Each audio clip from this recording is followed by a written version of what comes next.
Champions trophy को लेकर Bharat Pakistan cricket board आ चुके एक दूसरे के आमने सामने, तो वही रिटेल लिस्ट के हवाले से भी दो तीन बड़ी अपडेट आ चुकी है। नमस्कार दोस्तों, मैं यश तिवारी, आप देख रहे हैं क्रिकेट फटाफट का 1282वां एपिसोड। आज 15 जुलाई की तारीख है और रोज की तरह आज भी आईपीएल के हवाले से दिन भर की 10 बड़ी रिपोर्ट, बड़ी खबरें आपकी स्क्रीन पर हम परोसेंगे। एंड तक वीडियो को देखिए, लाइक और शेयर जरूर कीजिए और चैनल को अभी तक सब्सक्राइब नहीं किया है तो भैया सब्सक्राइब का बटन भी नीचे। फिर बोल रहा हूं दोस्तों, आईपीएल की कवरेज 24 घंटे 12 महीने हमारे चैनल पर चलती है। सब्सक्राइब कर लो, बेल आइकन दबा लो। चलिए दोस्तों, शुरुआत कर लेते हैं इस वीडियो की आज दिन भर की पहली बड़ी रिपोर्ट के साथ। तो एक खबर रिकी पॉन्टिंग के हवाले से निकल कर आ रही है। दिल्ली कैपिटल्स के साथ अब रिकी पॉन्टिंग का नाता छूट चुका है। 2 दिन पहले ये खबर आ चुकी थी।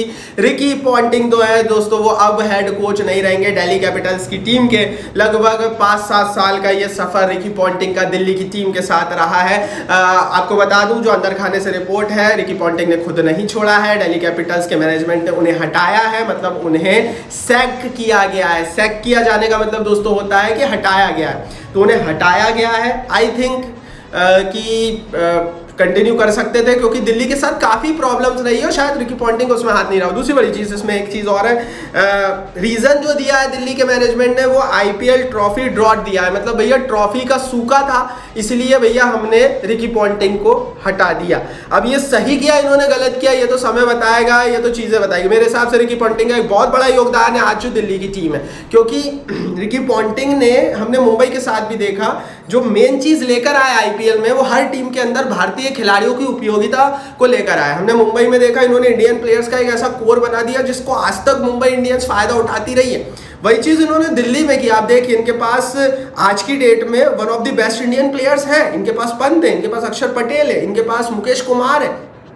तो मेरे हिसाब से इन्होंने कोशिश पूरी की। रिकी पॉन्टिंग ने हटाया जाना सही था या गलत था, इस पर आप अपनी राय लिखना, क्योंकि दूसरी बड़ी रिपोर्ट भी इससे जुड़ी हुई आ रही है। सौरव गांगुली ये हेड कोच बनेंगे नए, रिपोर्टेडली दिल्ली कैपिटल्स के नए हेड कोच सौरव गांगुली रहने वाले। लगातार ये खबर थी कि शायद राहुल द्रविड़ फिर से जुड़ेंगे दिल्ली के साथ। एक जमाने में दिल्ली कैपिटल्स के कोच राहुल द्रविड़ बहुत पहले हुआ करते थे, लेकिन राहुल द्रविड़ नहीं जुड़ रहे हैं क्योंकि ऑलरेडी इनके मेंटोर सौरव गांगुली थे, जो कि अब इनके हेड कोच का रोल निभाने वाले हैं। सौरव गांगुली के आने से क्या होगा ये तो समय बताएगा। क्या रिकी पॉन्टिंग, सौरव गांगुली एक दूसरे के साथ में काम नहीं कर पा रहे थे, ये भी एक बड़ा प्रश्न है, क्योंकि कहा यह जा रहा था कि दादा जो है वो अपने से बड़ा कोई नहीं चाहते थे और रिकी पॉन्टिंग और दादा सेम लेवल के थे।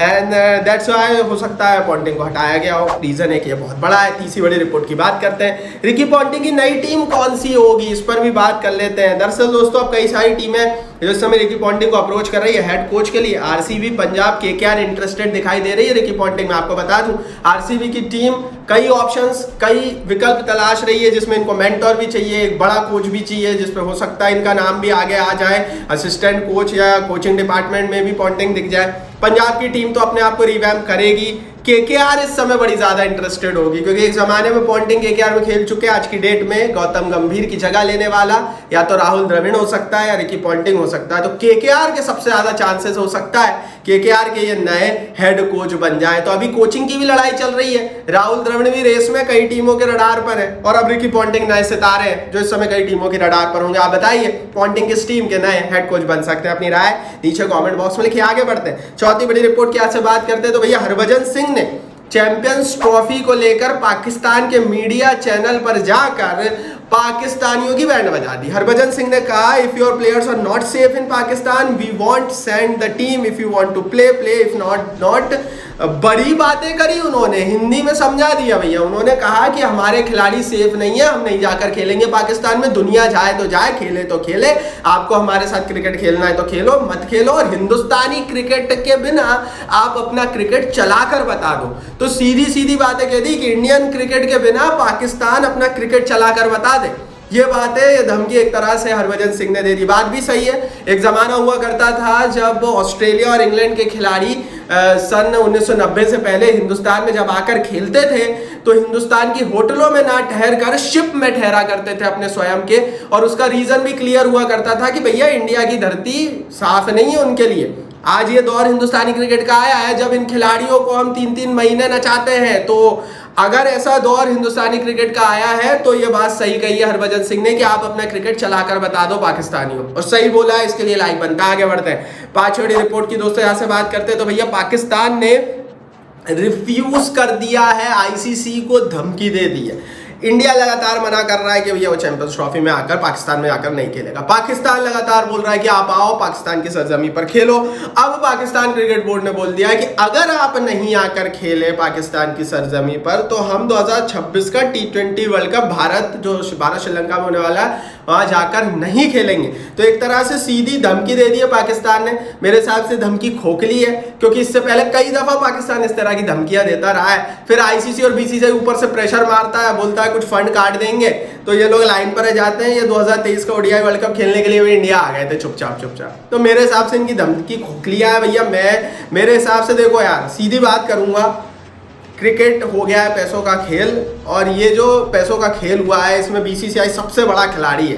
तो जाहिर है बीसीसीआई की चलेगी। अगर भारत नहीं जाना चाहेगा तो भारत नहीं जाएगा, अगर पाकिस्तान को भारत आना है तो आना पड़ेगा। आगे बढ़ते हैं, छठवीं बड़ी रिपोर्ट की यहाँ से बात करते हैं। आईपीएल गवर्निंग काउंसिल की मीटिंग के हवाले से बड़ी रिपोर्ट है। आईपीएल रिटेंशन और मेगा ऑक्शन की तारीखों पर बातचीत के लिए आईपीएल गवर्निंग काउंसिल की जो बैठक है 25 जुलाई को होने वाली है। हालांकि आईपीएल की रिटेंशन लिस्ट कब आएगी अभी भी एक बहुत बड़ा सवाल है, जिसका जवाब इसी वीडियो में आगे हम आपको देंगे।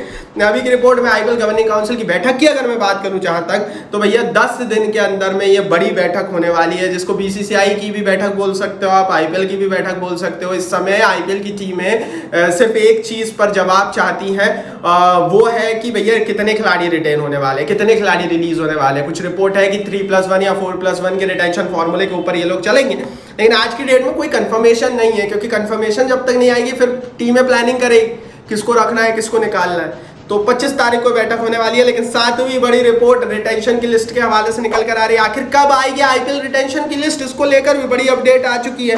बीसीसीआई ने 3 महीने का समय सभी टीमों को दे दिया है। 3 महीने हैं आपके पास, 3 महीने के अंदर आप सारे गुणा भाग लगा लो। 3, 4, 5 खिलाड़ियों को आपको रिटेन करना है, उनको आप पिन पॉइंट कर लो। कुछ रिपोर्ट ये है कि हर टीम 5-5 खिलाड़ी, मतलब टोटल 50 खिलाड़ी रिटेन होंगे। ऐसी परिस्थिति में दोस्तों अक्टूबर में रिटेन लिस्ट आने वाली है, उसके बाद नवंबर और दिसंबर में नीलामी की तैयारियां होंगी। तो अक्टूबर तक का समय है और अक्टूबर में रिटेन लिस्ट आएगी। ये जो रिटेन लिस्ट आएगी इसका लाइव टेलीकास्ट हमें स्टार स्पोर्ट्स नेटवर्क जियो सिनेमा पर देखने को मिलेगा, जैसा कि हमने पिछले साल भी होता हुआ देखा था।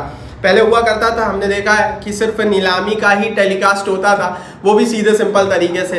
अब छोटी छोटी चीज़ भी आईपीएल में होती है, बड़ी बड़ी चीज़ भी होती है, सबका टेलीकास्ट होता है। और यही आईपीएल का मैजिक है, ताकि साल भर हम आईपीएल के साथ जुड़े रहें, और इसी के लिए तो लाइक बनता है। और इसीलिए आप माय क्रिकेट प्रोडक्शन को सब्सक्राइब करके रखिए, बेल आइकन दबा कर रखिए, क्योंकि हम साल भर आईपीएल से आपको जोड़े रखेंगे। 8वीं बड़ी रिपोर्ट की दोस्तों यहाँ से बात करते हैं। ये रिपोर्ट आईसीसी के हवाले से निकल कर आ रही है। आईसीसी ने हाइब्रिड मॉडल कंसाइडर कर दिया। अगर बीसीसीआई नहीं जाता तो आईसीसी ने कहा है पीसीबी से कि आप कंसाइडर कीजिए, दुबई में इंडिया के मैचेस करा लीजिए, बाकी दुनिया आपके देश में आकर खेलेगी, इंडिया के जितने मैचेस होंगे वो आप दुबई में करा लीजिए। ये आईसीसी ने प्रपोजल पाकिस्तान क्रिकेट बोर्ड के सामने रखा है।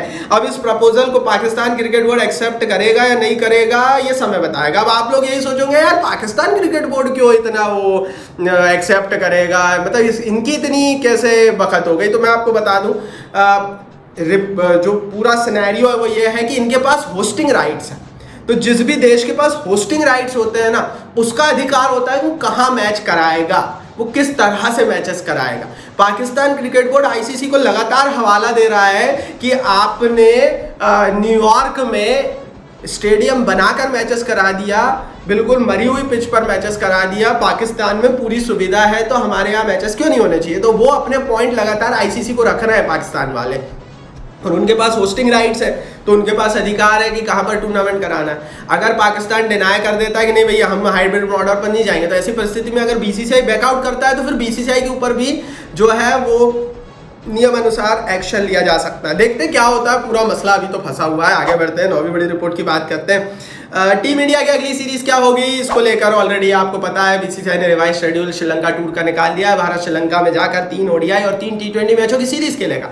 इस सीरीज की शुरुआत 27 जुलाई से होगी, जो 7 अगस्त तक चलेगी।